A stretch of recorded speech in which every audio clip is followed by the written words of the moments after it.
미래 사회, 즉 4차 산업혁명 시대에 필요한 인재상, 창의융합형 인재.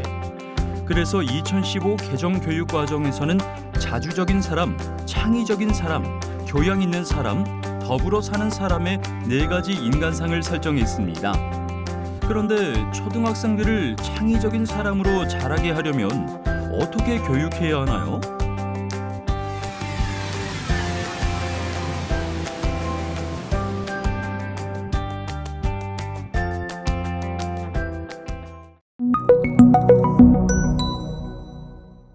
거꾸로 하는 문제중심 학습 수업 모형은 이러한 교육적 흐름에 발맞추어 교원의 창의교육 역량을 강화하고 학습자의 창의성을 신장시키기 위하여 기획되었습니다.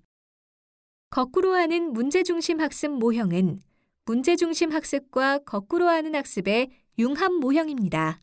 자유학기제에서는 과정중심 평가를 비교적 활발하게 진행되지만 학년이 올라갈수록 과정중심 평가를 진행하시는 것에 대한 부담이 많으신데요.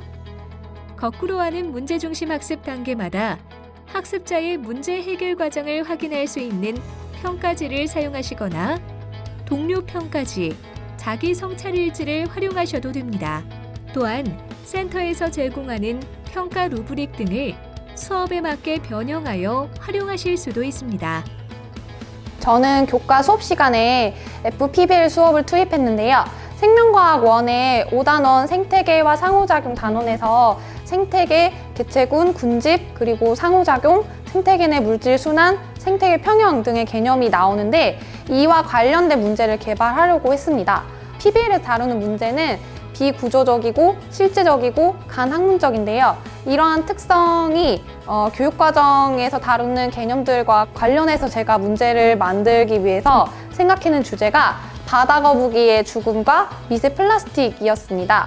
수업 구성을 하면서 이제 같이 수업을 들어가는 선생님과 고민을 엄청 많이 했습니다. 위험성이라는 게 분명히 존재하거든요. 사람이 물구나무 섰을 때 목이 꺾이거나 심지어 수업하기 전에 여학생들, 남학생들 조사해봤을 때 단 한 번도 몸을 거꾸로 세워본 적도 없는 학생들이 반 이상 되었고요.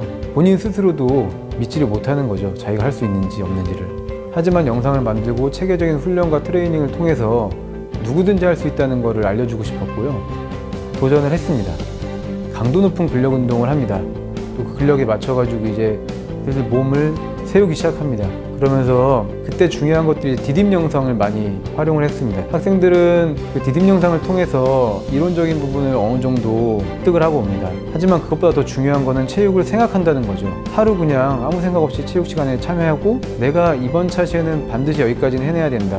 안 돼? 그럼 다음 차시에는 반드시 해내야 되고 차선책이 있고 차차선책이 있고 그게 안 될 경우는 머리를 대고라도 하고 뭐 친구 보조자를 통해서 하고 이런 과정들을 반복하면서 물구나무 서기는 개인이 하는 거지만 실제로 보조자가 반드시 있어야 되거든요. 2명 이상씩. 그래야지 다치지 않는데. 그래서 서로 이제 학생들끼리 잡아주고 보조해주면서 유대감도 늘고 자신을 스스로 믿기 시작합니다.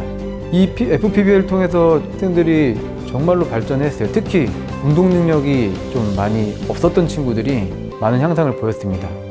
또 이 50분, 45분 동안 계속 물구나무를 설 수는 없기 때문에 충분한 휴식 시간과 또 자기평가지에 대한 활용, 스스로 평가지를 매 차시마다 작성을 합니다. 자기평가지 활용, 그리고 다시 한번 중간중간 그 디딤 영상을 봅니다. 또 이제 체조라는 종목 자체가 난이도를 스스로 세팅을 할 수가 있어요. 나는 물구나무까지만 서겠다. 나는 발차기까지만 연습하겠다. 스스로 설정을 해서 스스로 발전을 합니다. 이러면서 그 수업에 대한 만족이나 기능 수행에 있어서는 더할 나위 없이 좋았거든요. 하지만 문제가 있죠. 평가 부분입니다. 그 부분에 대해서도 심도 있게 고민을 했습니다. 수치화되고 정량화된 평가만이 평가인가? 이 학생의 노력된 과정을 어떻게 표현할 수 있을 것인가? 스스로 난이도를 선택하고 노력했던 과정이 분명히 있고 그게 교사도 느끼고 자기평가지를 통해서 스스로 학생들도 느끼면서